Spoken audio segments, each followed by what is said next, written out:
Hello, everybody. Welcome to Game Week 6 of the Injury News here on the Numbers Game. Now, we're trying an experiment here where we're going to go live on Instagram as well as YouTube as well. So, as always, we are overjoyed to be joined by Mr. Ben Dinnery himself. So, just if people see me on my phone, then I'm just trying to get Mr. Ben Dinnery onto our live stream on let's have a look, onto Instagram. So we've got two people live already. I'm just trying to find at Ben.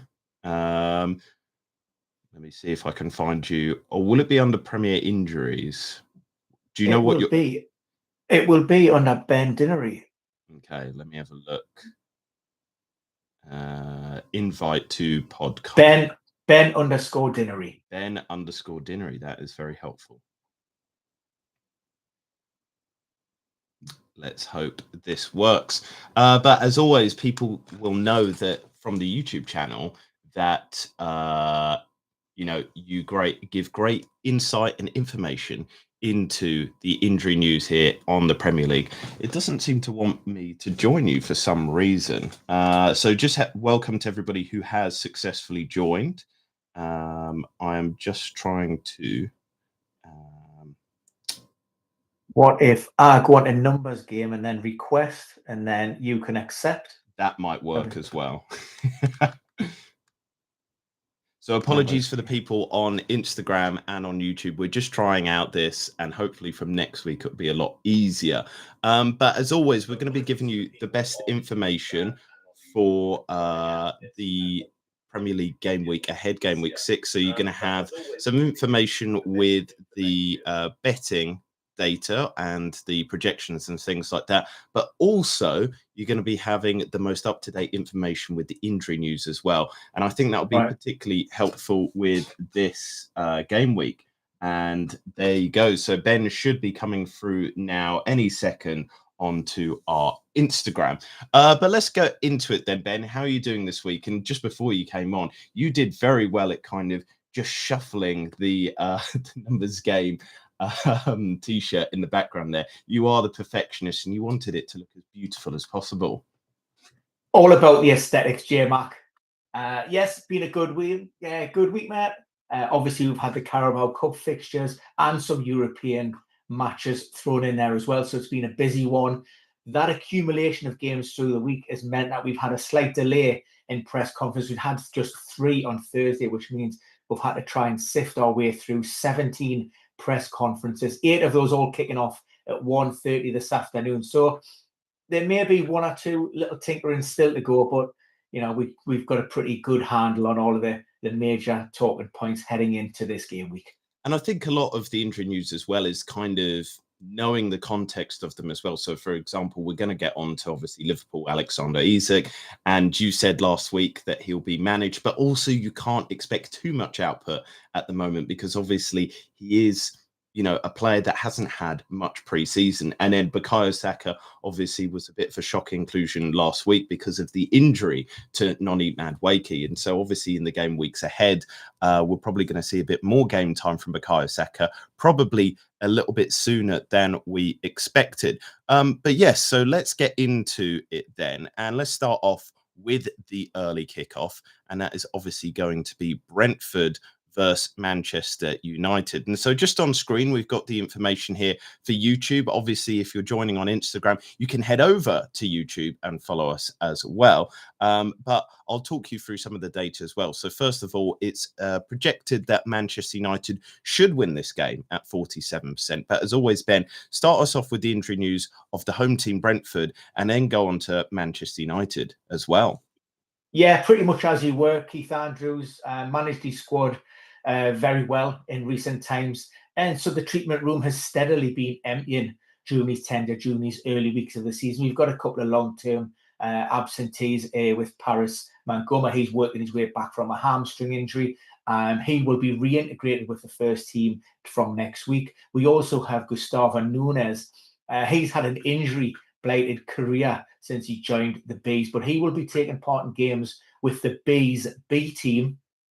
Try and say that after a few drinks, just to try and build up that little bit of conditioning and a little bit of match sharpness before hopefully he can then progress through into the first team. One of your old boys, or former gunner, he's on loan there, Reece Nelson. He missed out during the week because of illness. He has been back on the training pitches, but whether he's fit enough to be included remains to be seen.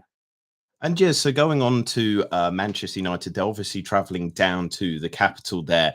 What are the kind of prospects there? Because they obviously had this fantastic victory against Chelsea last week, but they did see red, so Casemiro won't be available for that. But is there any more availability in injury news that people should be aware of? Well, there's a couple of little bits and pieces. We know that Martinez is a long-term absentee. And of course, you've mentioned that Casemiro will serve that one-match ban. There's also Mazraoui is going to be out until after the international break. We think that's a hamstring problem. We've discussed this on many occasions before. The high re-injury recurrence rates within that sort of 30-day period of a return to play. He returned at just a few weeks ago, and it looks like he's had a bit of a setback. And also Amad Diallo, he is out of the reckoning. Now, unfortunately, this is more based on personal reasons. There's been a death in the family, and he's sort of left and he's away from the United Cup to be with his family. So he's been given some leave with regards to that. But generally speaking, in terms of injury and fitness-wise, the United squad is looking pretty healthy. So kind of looking at the prospects for this game, though. So I really don't like the early kickoff. It always seems to throw up unwanted results, and it's normally hard to predict. Just come from your perspective there, is there kind of a reason why, and do you believe it's true that actually the early kickoff does throw off a lot of players? Is it because it starts a little bit earlier? Do they have to, interrupt their usual regime? Because players are usually creatures of habit, aren't they? Yeah, I mean, game day preparations are sort of a little bit off kilter, as we know. Footballers, they're a psychological lot, and they don't like changes in routine. And of course, early kickoff that moves things forward. Maybe favorite pre-match meals and so on and so forth aren't typically what you can go through when you're looking at that lunchtime kickoff. So that is an issue. Of course, if teams are involved in midweek games as well, then there's also the fact that you've got that quicker turnaround, less recovery time. So, depending on the intensity and what's been happening prior to that, then fatigue could be a factor. So kind of focusing then on this game week, and obviously Manchester United, they've had a mixed bag to the start of this season. What are you thinking then? Because there's a 47% chance of an away victory here. But do you believe it? Do you think that Manchester United can do it? Are Brentford struggling that much? Or do you think that this one is maybe not one to back the algorithm with? Because, 9 times out of 10, this algorithm is absolutely spot on. And this is why we recommend people to get the membership and everything. But on this one, what are the kind of Ben Spidey senses saying about it? I think what we would need from Ruben Amorim's men, and yes, we have seen a slight improvement, and we do see certainly in passages of play, Ruben Amorim's philosophies coming through. Consistency is a concern. Can United string, not just game to game together, but passages of play within halves and within matches, and I think so. That's certainly an issue. But if you look at the underlying data so far this term, I mean, United have been fantastic. I think in terms of XG, they're currently first in the Premier League.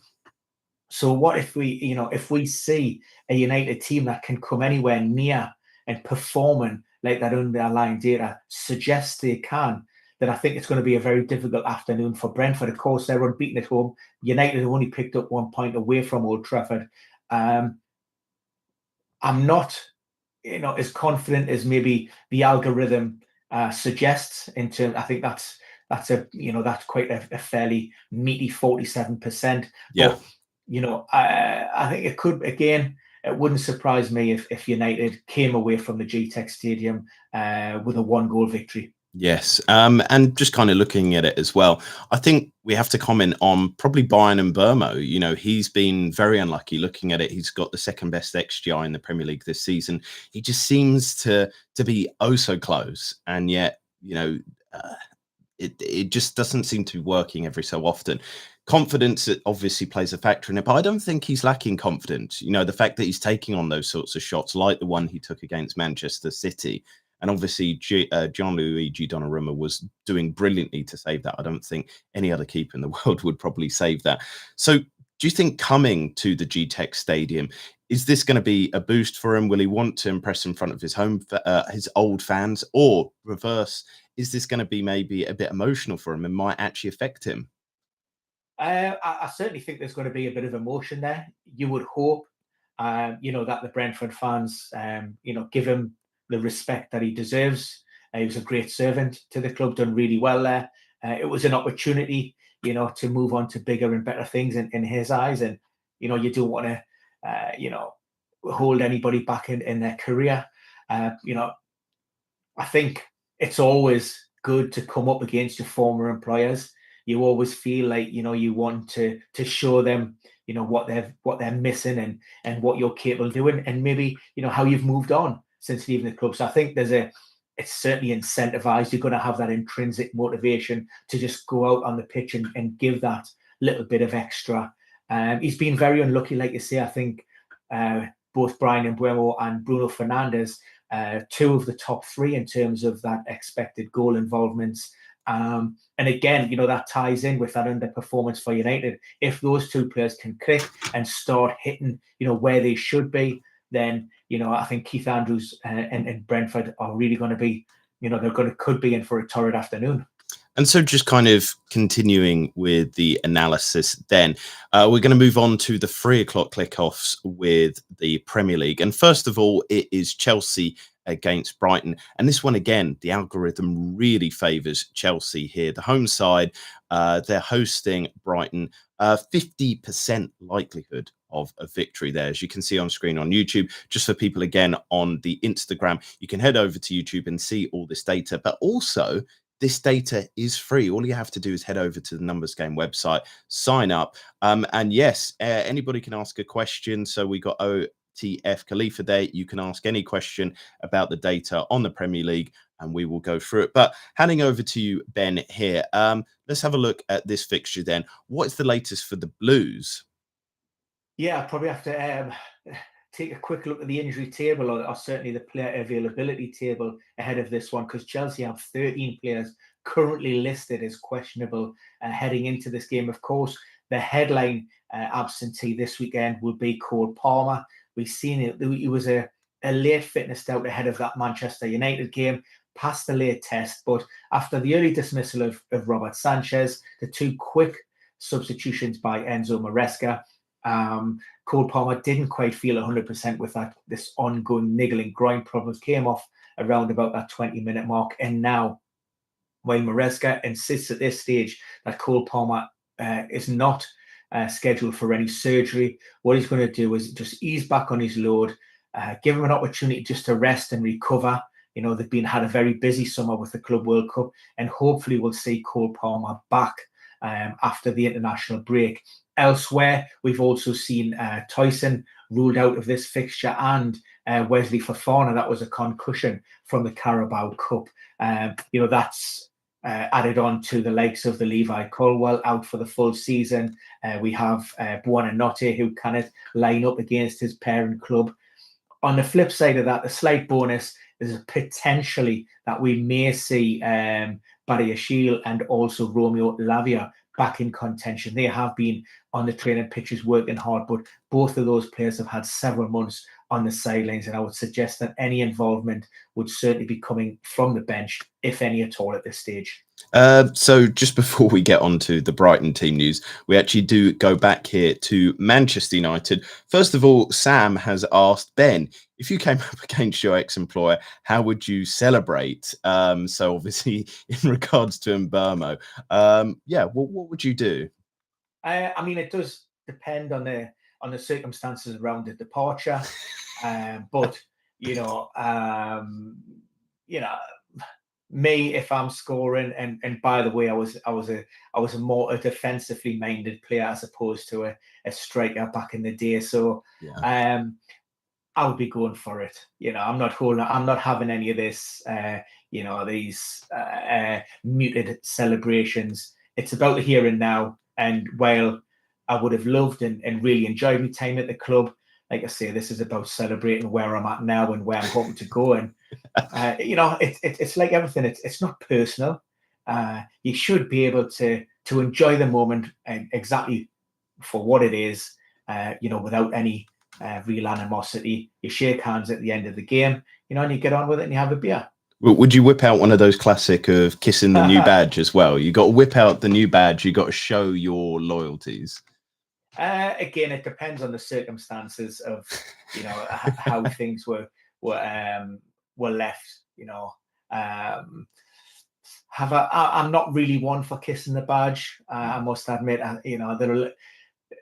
Football is a fickle sport, and really, what does that mean and what does that hold? It doesn't really stand or count for anything these days. There's little or no loyalty. Money talks, and it seems just like a little, kissing the badge.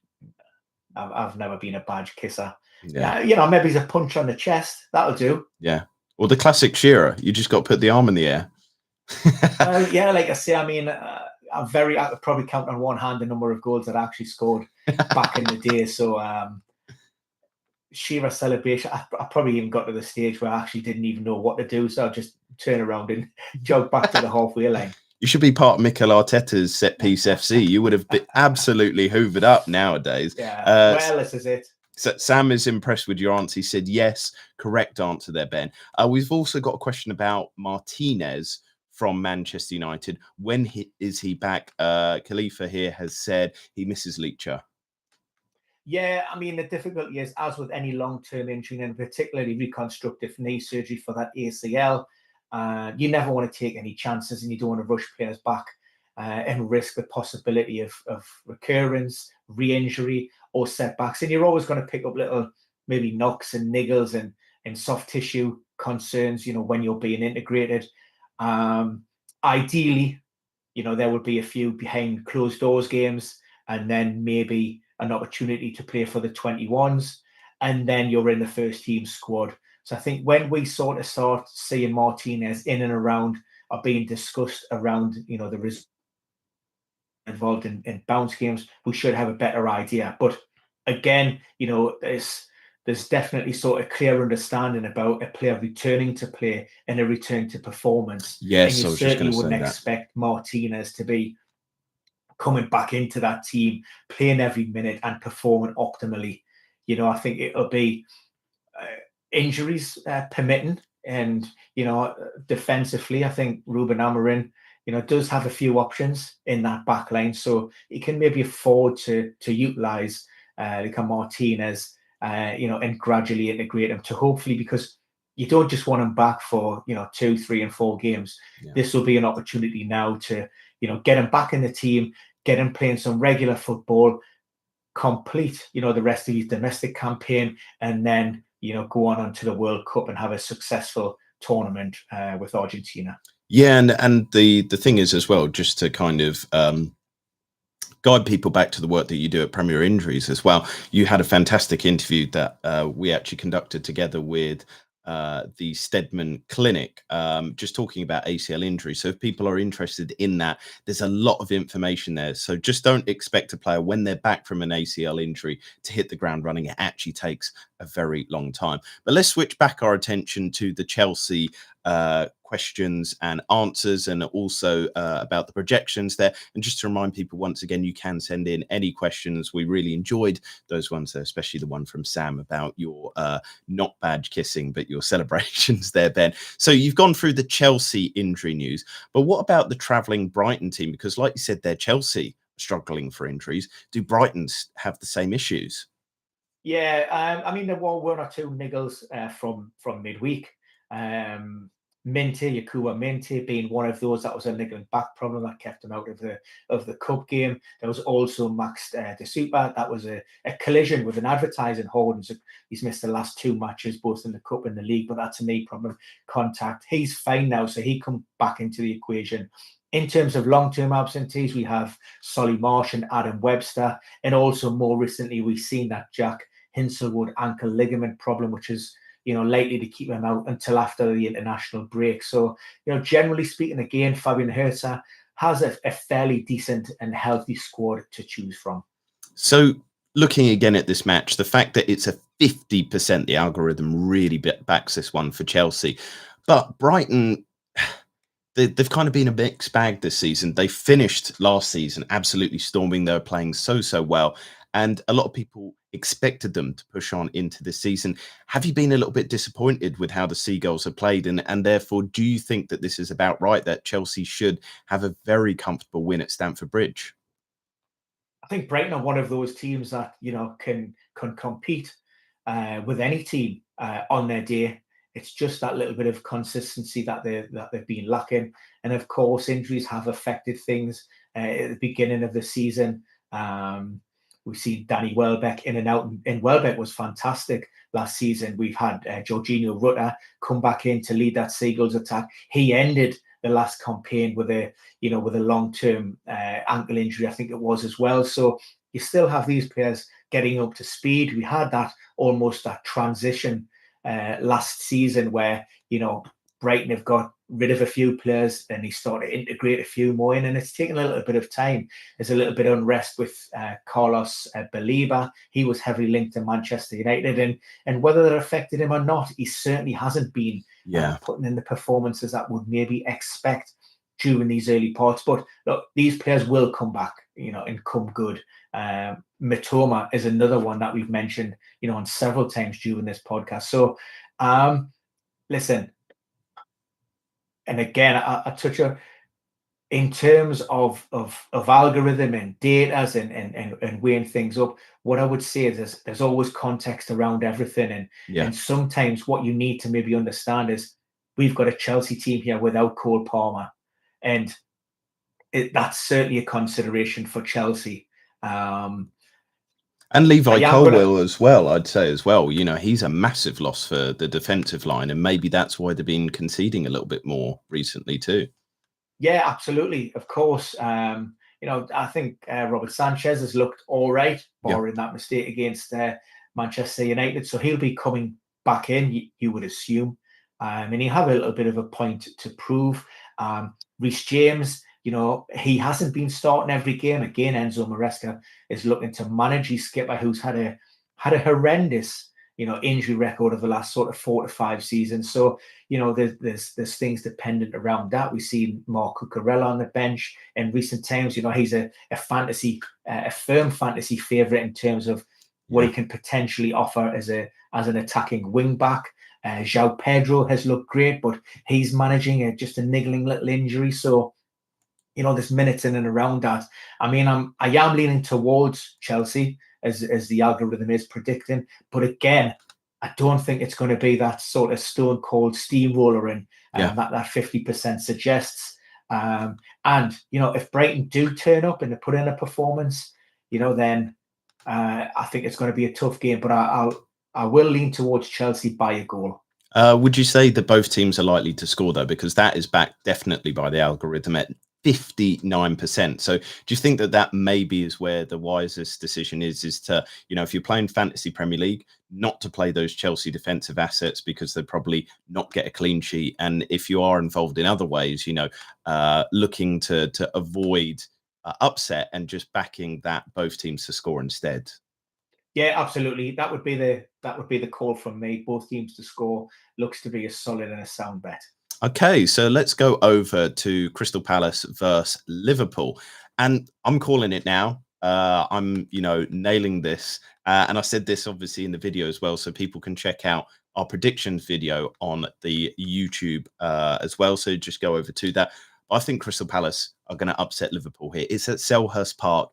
Now, the algorithm doesn't agree with that. And this is probably one of the very few chances where I will actually go against what I think is going to happen. But what you said there about context and situations and everything, Crystal Palace are on a high. It is at Selhurst Park where they play some of their best football.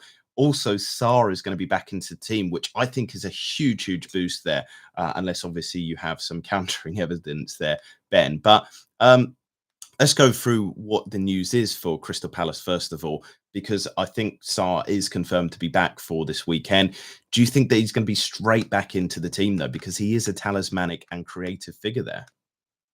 Yeah, it would be a big call from Oliver Glasner if he was to throw Ismaila Sarr back in. He has spent a full week on the training pitches, but of course it was a hamstring problem. And we know just the style of player, the dynamic nature, explosive movements of Sarr. Then, there are issues around maybe throwing somebody in. So it really depends on how he's performed on the training pitches this weekend and maybe what that baseline data has been shown to the guys in the backroom team. I think it's a big call. Maybe if Yeremy Pino was out of the game, then maybe Oliver Glasner may have had his hand forced with that. But Pino's been training since Wednesday. That was a contact injury, knee on knee, from a challenge last weekend. So he's absolutely fine. So he does have options. I mean, there's two schools of thought here. Do we think that Ismaila Sarr is ready to maybe do 45 to 60 minutes? And in which case, yes, he starts. Or are we looking at more of a 20 to 30 minute cameo? And we'll see how the game goes. And I'm maybe leaning more towards the latter with Yeremy Pino starting the game and Sarr coming off the bench. Okay. And so what about for Liverpool then? The Reds keep on winning. They keep on winning late in games as well. But is that going to change with any injury news? Is there any big shocks for the team, or are they just going to continue and build, especially for a player like Alexander Isak, who needs a bit of time onto the pitch?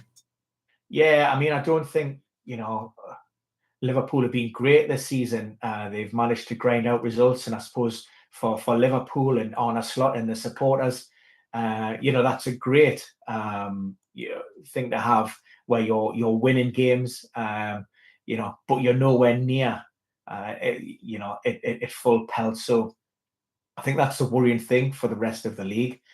They will, of course, be without Hugo Ekitike up front. He was picked up that second booking for removing his shirt in the cup, unfortunately. So, the big question is, does Alexander Isak start, make his first Premier League start for the Reds? And I probably, I think it's maybe it's not ideal in terms of Arne Slot. We spoke about this just before with this, right? So Isak isn't a player at this stage of his, working his way back up to full fitness after a heavily disrupted preseason. He certainly isn't ready for 90 minutes. But you would, you can easily get that 50 to 65 minutes out of Isak, and therefore I think he's going to lead that Liverpool attack. So that's good news on that front. Special mention, it doesn't really affect the team as such, but we did hear the day of Giovanni Leone. Unfortunately, it didn't look great. He picked up that knee injury to the left knee. It was a contact injury. And unfortunately, he's going to have a significant spell on the sidelines after post-match evaluations confirmed a ruptured ACL. Oh, goodness me. Arne Slot did, talk about, that could potentially keep the player out, for up to a year. Yeah. The reality is he's an 18-year-old kid, and he's got his full footballing future ahead of him. So yeah, we could be looking, in and around that 12-month period, as opposed to maybe, some of those more well-seasoned professionals who we look at and go, that's an 8 to 9 to 10 month period. So we wish him well. He'll obviously go under the knife in the very near future, and he's got a long road to recovery ahead of him. That's really heartbreaking, for such a young player who was showing, a lot of bright prospect to break into the Liverpool team there. Just reflecting what you said, hopefully he can make that return quickly and as strong as possible. Going back to what we said previously about ACLs, sometimes players can actually return as a better player as well. So hopefully that happens there. But let's go on to the predictions then. And this one is really hard to call. I don't know if you reflect some of my very audacious picks here. But what I will say to you, and just kind of looking at the data here. So first and foremost, Liverpool 51% prediction of winning in this game. But going at it, Crystal Palace have been phenomenal. They're on that unbeaten run, and that is mainly down to their defence. So far this season, 67% clean sheets, average goals against 0.44 per game. They've been looking phenomenal at the back. And I think this is where the game might be. I'm not saying that Crystal Palace will win, but I think it's most likely to be a draw. Selhurst Park is a really hard place to go to. They have an atmosphere that is akin to that at Liverpool. So I think that a draw is the most likely output here, and Liverpool might be frustrated with some of the things that you've explained there as well. Ekatike being out, I think, is going to be a huge blow. But what do you think? Am I wrong? Is the algorithm right as always? Do you know what? I agree with you, Jay. I think Liverpool's luck may just run out in this one. And I'll looking at a score draw. I could see goals in this game, and I would plump for either 1-1 or an entertaining 2-2. Oh, wow. So again, that is reflected both teams to score 55%. So Ben, you're not actually looking at the data as well, which is interesting. So when you're making these kind of predictions, it's kind of interesting to almost fact check Ben Dinnery live on air. But let's go on to the next 3:00 kickoff, and that is Leeds versus Bournemouth. And Leeds will be buoyant after that fantastic win last weekend against Wolves. But Bournemouth are really stiff opposition. So what is the latest there for the boys from Ellen Road? Yeah, we heard from Daniel Farker on Thursday, so there's still 1 or 2 tests ongoing with regards to players. But this is what we do know at this point. Carl Darlow looks set to start and goal again. That's Lucas Perry. He is still sidelined with that thigh problem. Initial prognosis was hopeful of return before the break. It doesn't look to be that way, so we'll probably be looking at mid-October for him. Elsewhere within that Leeds camp, Daniel James, he's been managing an abdominal issue. I think that goes back to his time with Wales. He will be a late decision. But Jaden Bogle, that's good news with him. There were concerns when he picked up an ankle problem last weekend. That looks to be okay. Not as severe as first thought. So he should be available for selection. Willie Nonto, he is a player that will miss out, unfortunately. That's a calf issue. So whether he returns next week or not, it's questionable, but it certainly isn't anything too serious. And so shifting the attention to the travelling team, and it's always a cauldron at Ellen Road, but Bournemouth are one of the best teams in the Premier League at the moment. They really are impressing, and that's why they are in 4th position. But what is the latest injury news for the travelling Cherries? Yeah, very little in terms of changes within the Cherries treatment room. We've got Enes Unal, who's been out long term with that ACL injury, and also Adam Smith, who picked up that hamstring issue earlier in the season. Lewis Cook was a late withdrawal from the squad that faced Newcastle last weekend. Awkward fall in training, hurt his shoulder. It was a 50-50 call, but it's more the ligament damage. And he just wasn't moving freely or naturally and pain-free. So Andoni Areola took the decision to keep him out of the matchday squad. Again, he still isn't 100%, but he could be in and around the squad, possibly with an outside chance of making the bench. So looking at the data for this one then, Leeds United, and this may shock you, Ben, they are predicted a 45% chance for win here, whereas Bournemouth are only at 30% chance. What do you think about that data then? And, kind of throwing in a little bit more here. And once again, just to remind people, all this data is free on the Numbers Game website. It's a free membership so that you can sign up there. But, looking at it, Bournemouth, they have a better XG4, they have a better XG against. But the prediction, the model is saying that Leeds are going to win. Is it the Ellen Road effect? Is it that important to Leeds that they'll get this win at home? Or do you think that Bournemouth will cause a bit of a kind of stir there and actually come through for maybe a draw or even a shock win away? Yeah, I think the difficulty with newly promoted teams, maybe that level of consistency. I mean, I went against Leeds last weekend at Molineux. I thought Wolves would get their first win on the board this season, and they came away with a fantastic win. And kudos to that. And Daniel Farke will hoping that they can carry that momentum and that form through this game at Ellen Road. But Bournemouth have been there and done it. They've been around a long time. They've got a few wily characters in that squad, and I've seen them a few times. I mean, last week's game against Newcastle at the Vitality wasn't the best. In all honesty, I'm not even sure I've seen the end of the game. I think I might have nodded off just after half-time. But, on other occasions, we've seen Bournemouth on the opening weekend down at Anfield, and they were very unlucky, to leave there with nothing when, it certainly looked as if they could have easily picked up a point. So, the algorithm, I think, is maybe being a little bit generous to Leeds. And I'm just going to, I am, after last weekend and having to pluck several splinters out my backside with me predictions, I'm going to stay away from the draw, and I'm actually going to go for an away win with the Cherries edge in this one. And I'm thinking as well, I'm going to go by a 2-goal margin. I think both teams will score, but maybe Bournemouth, I'm thinking maybe a 3-1 win for the away side. That is a bold prediction there, Ben, and I hope it comes off for you. But the last one of those 3 o'clock fixtures on the Saturday is too easy to predict this one. It's Manchester City at home against Burnley.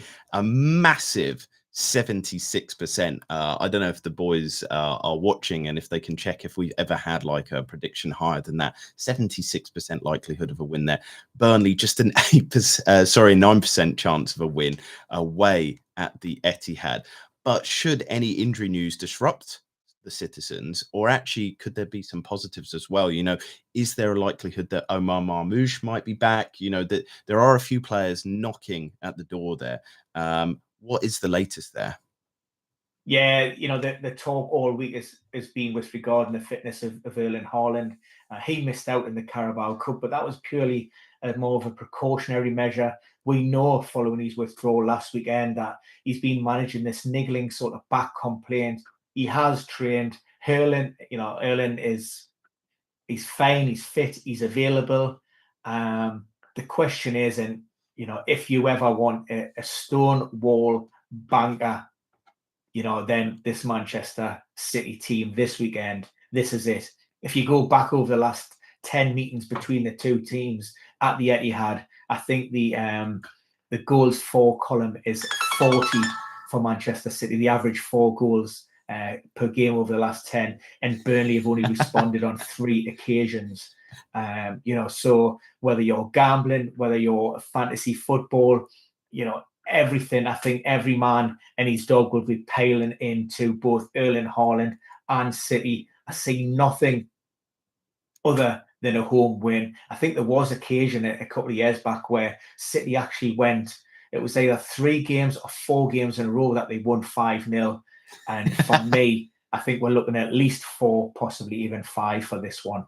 Okay, so just reading it out: 4-1 win, 5-0 win, 3-0 win, 5-0 win, 2-0 win, 2-0 win, 2-0 win, 6-0 win, 3-0 win, and 3-1 win. You're right there on it, Ben. It's just obscene, really. Looking at the Burnley team news, it feels like a bit of a waste of time doing it for this fixture, but we have to be fair to the Clarets and their supporters, and they could get a shock here. So are they at least fielding the healthiest 11 that they possibly can for this weekend, or is there a little bit of disruption to the squad as well? Yeah, I mean, the midweek cup game, I think Scott Parker did, made changes across the board. There were 11 for the Clarets, so that tells you really where his priorities lie ahead of this game. So they'll be coming into this, hoping that they can, catch City on an off day and maybe leave the Etihad with a point. In terms of personnel, Amanda Broja got some more valuable minutes under his belt, but he's faced a little bit of a stick, but it's going to take him time. 24-25 was a heavily disrupted campaign for him, and he's still working his way back. Also, Axel Tuanzebe signing from Ipswich. He's been struggling with a hamstring problem, still building fitness. On the flip side, Brun Larson, he had a heel injury from the international break. He has trained, so he could be in and around the matchday squad. And like I say, elsewhere, they're mainly sort of long-term absentees, with Jordan Bayer, who hasn't played actually since Burnley were last in the Premier League. So I think that goes back to 2023. And also Zeki Amadou, that is an ACL injury from pre-season. Connor Roberts, isn't too far away, but it may be after the international break before we see him back in contention. Goodness me, I didn't know Jordan Beyer had been out that long. That is terrible luck for the poor fella. So in terms of it, just going back to the Erling Haaland discussion, because there's a lot of like eyeballs on that decision there. A lot of discussion in the fantasy Premier League community as well is about Erling Haaland as a triple captain for this week. If you were, going to choose a triple captain this early on in the season, would you go for this as a fixture? Yes.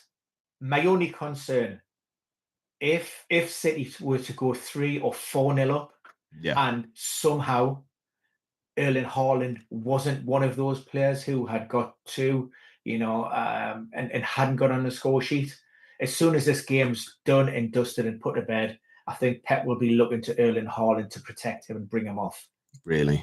So that, I think there would be no need to take any chances or any risks with the striker. Like I say, we've seen it last weekend where they brought him off and just to manage that a little bit. And I know that they talk about some of those decisions with regards to trying to sort of shut Arsenal down and kill the game off.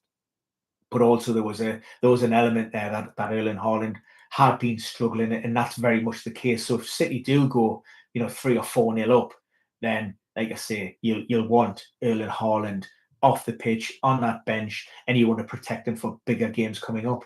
So is this going to be a 1-0, Ben? What kind of predictions are you going to make for this game? Yeah, sorry to all the Burnley fans out there, but I will be, I'm going for a big home win to 0. I'm thinking 4-5. 4-5-0. 5-0. There's a decent chance on that, I guess, with over 4.5 goals in the game at 21%. And Manchester City are basically assured over 2 goals with a 67% chance on that. So the last game is Saturday. Sorry, I've got that incorrect there. The next game on the Saturday is the 5:30 kickoff with Nottingham Forest versus Sunderland. So Nottingham Forest, they're coming into this in a very poor run of form, 3 losses and 2 draws. The Ange ball is not working. The inexplicable sacking of Nuno Espirito Santo still looms large over the club. But is there at least positive news with the injuries? Not really. Would be the short answer. We've seen Douglas Luiz was forced off in the Europa League game against Betis. That was more of a precautionary withdrawal. He felt a little bit of a tweak in his hamstring. Of course, he's building himself up from a heavily disrupted spell at Juventus. Didn't feel great on Thursday. Was sent for a scan. Now, again, it's nothing significant, but given where he's come from, how much he's missed, the likelihood is that we probably won't see Douglas Luiz before the international break. Secondly, we had hoped that Murillo was on his way back to the team. That was an injury that goes back to game week 4, a contact injury. And again, it's just not responding, and he's not reacting as they'd hoped. So he's not recovering as quickly as he anticipated, and he still hasn't rejoined the group. So again, it'll not be a case of is he fit or is he not? It's, will he be 100%? So even if he is cleared, then, there may be a little bit of sort of rustiness and working away because he hasn't really done a lot for the last 2 weeks. So they're the 2 big talking points. In Ayla, we know, had surgery on his hamstring. That's going to potentially keep him out for the best part of this year.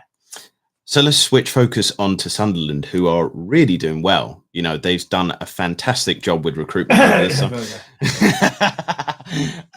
And of course, if somebody here was a Newcastle fan, they'd be a bit upset with. So Sam, message what I was thinking, is this the way to Murillo? So there's a nice dad joke in there, but going back to the Black Cats there, putting your personal biases aside, Ben, what is the latest there for the injury news, and I guess comments on how Sunderland have started the season as well? Look, credit where it's due. They've certainly exceeded my expectations in terms of performances and more importantly, results. I actually gave them no chance before a ball was kicked. And now I think they're going to, I'll hold my hands up. I think their home form and the backing and the support that they get at the Stadium of Light is going to be more than enough to keep them up. They had a great result last time out. Again, I think it was going to Selhurst Park and a 0-0 against Palace. The week before. So they've travelled well on the road. Disappointing result at Burnley, but I think they'll do all right. Register Brace has made some decent signings and recruited well. I think Granit Xhaka has been probably their standout purchase of the summer transfer window. On the injury front, it's good to see Luka Nye we potentially return to the matchday squad. Unfortunately, he suffered that dislocated shoulder within the opening exchanges of the playoff final against Sheffield United. So he's working his way back. But Sunderland will be without Mandeva. He was dismissed against Villa at the Stadium of Light in week 5. So he will begin a 3-match ban for violent conduct. So switching our attention to the data then, and Nottingham Forest are actually backed to win this game, 47% compared to Sunderland's away 26%.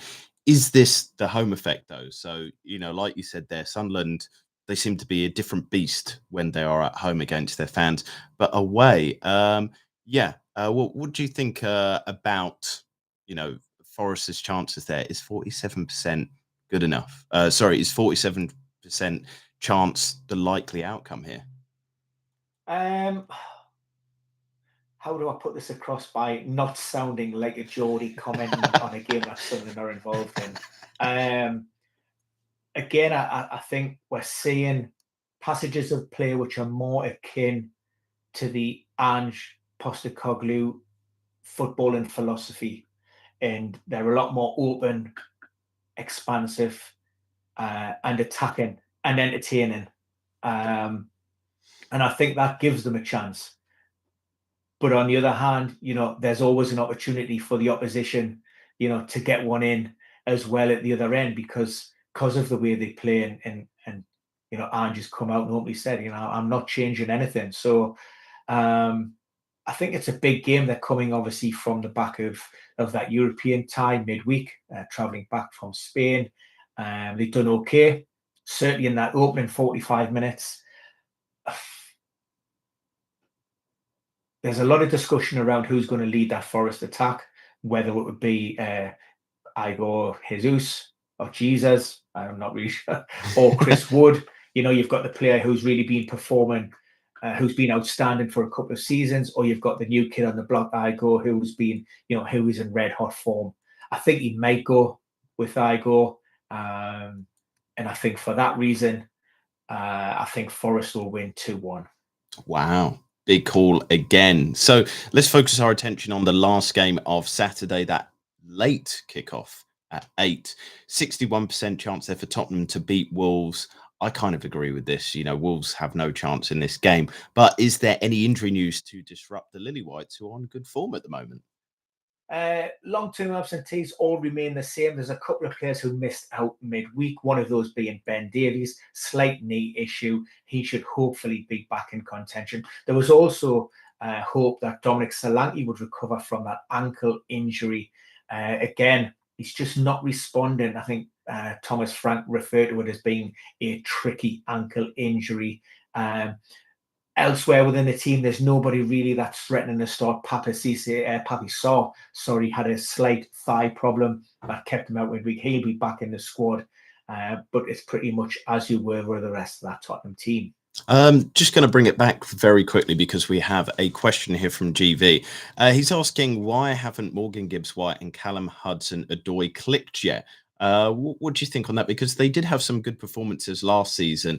Is it the fact that there's all this going on at the club, with the change in Ange Ball and Nuno Espirito Santo leaving? Is it having that much of a psychological and also footballing impact on these players? Well, I think, those two players you would sort of pick, prior to Ange's arrival. You would highlight those two players as really being the, benefactors of the style of play. And I think that will come. I think those two players will come good. Of course, Gibbs White had been heavily linked with a move away from the City ground during the summer, whether that was his agent talking to push through a new contract, or whether there was real sort of substance in that move to Tottenham and that release clause. Who really knows? Hudson-Odoi is a difficult one. I always find him, he's very streaky. He's a player that can look like an absolute world beater for 3, 4, 5 games, and then he disappears for a little bit. We know a few seasons back he had that issue with that Achilles rupture, and we've seen performances on occasions where he looks absolutely fantastic. I just think his form hasn't been great. He was a player that I'd actually did pick as part of my team, my fantasy team for the Telegraph, and I've quickly had to give him the elbow and get him out of my team. But I see he's a little bit down the pecking order, it seems, in terms of being nailed down as a regular starter. But undoubtedly, both players are quality, and they will come good, and I think they will flourish under Ange. And on to Wolves. Is there any kind of positive news there? In terms of their squad, they've got a full complement of players. We have seen the return of Jorgen Strand-Larsen. So again, more minutes, game time, and also minutes on the pitch. That can only be a plus for both Wolves and the striker. So he is a little bit sharper. And he will offer, probably their biggest goal threat going into this game. I like Wolves. And other than last week's result against Leeds, Manchester City aside, I think Wolves may do all right on the road, and I think they could come away with a point. Wow. I think they might surprise a couple of people this weekend, and I certainly don't think it's going to be the walkover that everybody expects with Tottenham. So I think Wolves could surprise and upset a few Tottenham supporters this weekend. So is that your big prediction for this game week, is Wolves to get a draw? It is. Huge. I love that from you, Ben. So let's switch our attention on to Sunday, where we've got 2 games. Aston Villa, the team that are really under criticism. Unai Emery saying that his players were lazy last weekend as well. But has laziness led to injuries, Ben? What is the latest from their back room? Yeah, the big talking point is the fitness of Emi Martinez. He missed out against Bologna in the Europe midweek, so it's questionable. He will have a late fitness test. One more session on Saturday, and then Unai Emery will make a big call on whether his Argentine is available to take between the sticks. Elsewhere, it's pretty much as you were with Yuri Tielemans, Ross Barkley, and Amadou Onana, all still on the sidelines. And so the travelling cottagers, Fulham, what is to be expected from their lineup? Yeah, again, Marco Silva's had a pretty healthy squad to choose from. There was a slight concern midweek. I've talked about him before, Kevin, and potentially his impact from the bench. Now, there was a bit of a shoulder injury picked up in that Carabao Cup game. Thankfully, nothing too serious. He has trained, so he's a 50-50 call. But again, he hasn't been starting in the Premier League. It's more of an impact player from the bench. So in terms of that starting 11, the Cottagers should be pretty much as you were. And so with the predictions for this one, 45% chance of a home win for Aston Villa. This one, I think I'm predicting is going to be a bit of a boring game. Both teams don't seem to be playing very well in terms of attack this season, but Fulham seem to be doing a little bit better in terms of defence. What is your likely outcome for this one? Because Aston Villa are in the relegation zone, 19th, only 1 goal scored. 71% of the time they are failing to score. What is going to happen? Yeah, they're struggling. Hopefully they can take confidence from that win over Bologna on Thursday night and carry that momentum through. Ollie Watkins is going through a little bit of a tough spell. Of course, he missed a penalty as well on Thursday night, so his confidence is, could do with a little bit of a boost. I think that, I'm with you. I'm not expecting to see a great game. And a share of the spoils would be my call here. Okay. 1-1. So 1-1 there, both teams to score though. Now this is the big one. This is the McKenna Dinnery derby up next. And this one always is a tough one to talk about because we obviously have so much love and respect for each other. But when it comes to the football, all allegiances are then given to our local clubs. So it is Newcastle hosting at St James's Park. What's the latest with the injury news for the Toon Army? Yeah, there was no mention of Fabian Shaw from Eddie Howe when he spoke on Friday morning. He picked up that concussion against Barcelona in the Champions League. What I would say, under typical enhanced care setting protocols, Fabian Shaw would not be available for this game unless, and this is always that sort of grey area, unless exceptional circumstances are met. Now read into that what you may. As we know, with head injuries and concussions, no chance of being taken. And I know the guys and like Paul Catterson in Newcastle, head of medical, they look after their players really, really well. And it's an area of the squad where we're pretty well stocked. Sven Botman, Tiao, Lascelles, Dan Burn. So, like I say, I don't expect Fabian Shaw to be involved. Anthony Gordon returns after serving a 3-match domestic ban. So it'll be good to see him. And yeah, again, generally the Newcastle squad is looking pretty, fit and healthy. So no major concerns elsewhere. Jacob Murphy, he's managing an ongoing Achilles issue. I expect there's a little bit of tendonitis in there. So he's in and out of training. There's a little bit of soreness. So that's more around managing his load. So that could determine, whether he does start the game or whether he's brought in from the bench. Jacob Ramsey, not expected to return until after the international break.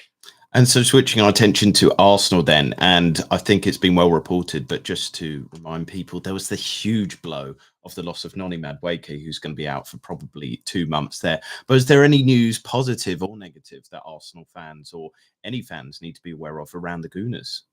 Yeah, Martin Ødegaard, we know he had that shoulder injury just before the previous international break, got through a couple of games, looked to be okay, and then suffered that setback. Thankfully, he's back on the training pitches, and providing he comes through these next couple of sessions without any kind of reaction, then we would expect Ødegaard to be pushing to be involved in the matchday squad. He hasn't been out a great deal of time, so I don't think there will be any issue with regards to rustiness or match fitness. And I think, if Mikel Arteta feels that Ødegaard is looking good on the training pitches, I don't think he will have any concerns about throwing him straight back into that starting 11. And so GV is already calling this one a draw. He said, is this going to be a cagey draw or goals galore? He says he remembers Newcastle 4-0 down to level 4-4 a decade back, and Tiote, of course, God bless him, rest in peace.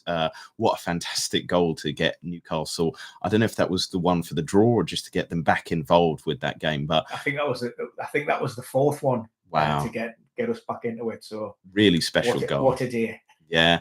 But in terms of it, the algorithm is saying a draw is 26% likelihood. Newcastle to win at home, 28% chance. It's all favours for Arsenal. Now, as an Arsenal fan, I'm always worried about this fixture. Newcastle seem to have our number in so many games recently. The recent form is not with us when we play you guys. But is the algorithm right? Is it seeing something that I'm not? What do you think is going to be the likely result here? In recent times, we did have Alexander Isak, leading our attack. And I think if you were to ask the likes of Gabriel and Saliba, when they came up against Isak, particularly in that two-legged Carabao Cup semi-final, I'm not sure any attacker has given them more of a torrid time than he did on both of those occasions. Newcastle were absolutely tremendous. Of course, things have moved on from there. And as you rightly alluded to, we have had your number in recent games. I just think at this moment in time, it's probably a good opportunity for Arsenal to maybe sort of address some of them. So those wrongs in recent times, I would probably take a draw at this moment. But I don't really think, I don't think we're playing great.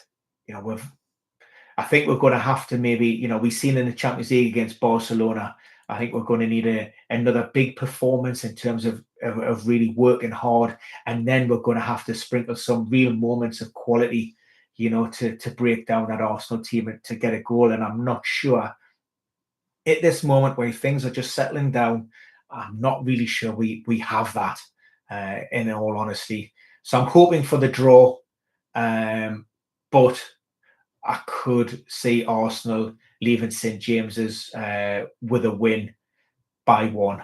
Okay. So are you going to say both teams to score, or is it just going to be a 1-0 there?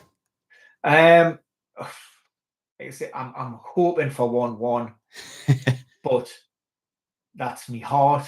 Me head is saying 1-0 to the Arsenal. Oh, wow. 1-0 to the Arsenal. I haven't heard that one in a long time. Let's go then to the last game of this game week. Everton are hosting West Ham, and they've been looking quite good so far this season. But what is the injury news there? Yeah, no fresh injury concerns for either team. For Everton, the big talking point was Jared Branthwaite. That's a hamstring problem that's been hampering since the back end of last season. He's maybe a week or two away from, being fully integrated with the squad. For West Ham, Aaron Wan-Bissaka, abdominal issue picked up during the international break. Thomas Souček also suspended for Graham Potter and the Hammers. But pretty much they should have everybody else fit and available. So with this final game of the game week, 50% chance of Everton to win at home. Are you backing that?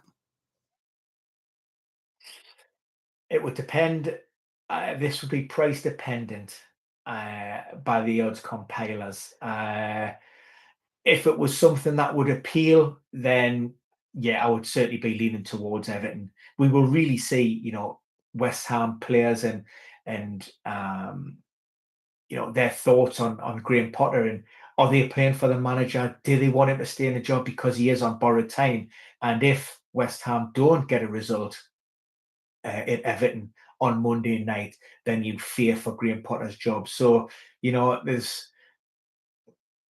I'm leaning towards Everton, but it's always going to be tinged with that little bit of, well, what if West Ham really go out there and put on a performance and a display for Graham Potter? And yeah, so I'm certainly not going anywhere near that 50%. Again, I think it's going to be quite a tight match. And if Everton do win it, it may be by 1, maybe a 1-0 or a 2-1. This one is the David Moyes derby, isn't it? And one team has been, I guess, punished for not believing in David Moyes. I'm a big fan of his. Are you, Ben? Oh, I think he's done a fantastic job, and I think he's very underrated as a manager. And sometimes you always think the grass is greener. Since his departure from the London Stadium, we've had Julian Lopetegui, Yep. And that was a disaster. And we've seen what's happening with Graham Potter, whereas Moyes is returned to Everton, and he's really turned fortunes around. So there's a lot to be said about his style and how he manages his teams and his clubs. And like I say, you cannot all go out there and play attacking, attractive, winning football like the Manchester Cities and the Pep Guardiolas of this world. Sometimes you just need to stay in your lane, and understand where your place is in this Premier League, because it is unrelenting, it's unforgiving. And like I say, that's why teams need managers like David Moyes who know and understand and can bring out the best in the players that they have within that their respective squads. And he won them a trophy as well, a European one at that. But that is everything for this game week. And just to remind people, all this data, all these discussion points are over on the Numbers Game website, and it's free with the Premier League. So just have to sign up, and then you've got access to the amazing algorithm. But also subscribe to the channel, give it a like, and comment below as well. We always like getting involved with everybody, especially the Nottingham Forest fans who seem to really hate my predictions at the start of the season that Nottingham Forest are going to struggle. I'll say what's happening now. But for now, we're going to love you and leave you. We're going to end the stream here, and we will be again back next week. But cheerio for now. So I'm just going to end on there, and then we're going to end on here.